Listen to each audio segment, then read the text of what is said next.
Welcome back to nutsaboutbeerwineandcheese.com. And what is it? Last video we talked about sorghum beer, which was made from grass. Today we're going to look at IPA, which stands for India Pale Ale. And the name derives from many years ago when the British ruled the seas and they would send troops and sailors around the globe. Well, it turns out that beer does not travel very well, or it didn't at that time, and so when the troops in particular in India received their beer rations, they were all spoiled. And the brewers back home in England figured out that if they put a lot of hops into the barrels and then sent them off on the ships, by the time it got to India, it was just right.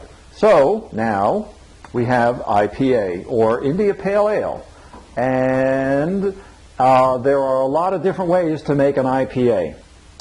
The key thing about any IPA is that it has a lot of hops in it.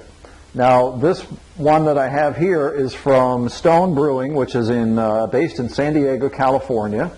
And two characteristics of almost any IPA is that it has a lot of hops in it.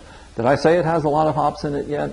Also, another feature or characteristic of IPAs is that they add a lot of hops during the brew time when it sits on the stove or sits in the kettle for about an hour. And then when they finish that and they pour everything into the fermentation vessel, or carboy or whatever if you're doing this at home, then they throw in some more hops dry as opposed to putting it in wet when it's in the boil. And so two things are characteristic of IPAs, is the smell, which is mostly due to the dry hopping, and also the flavor. So if you try an IPA and you've never had one before, be prepared, because it's not the kind of very soft flavor of like Budweiser or Miller or one of those. So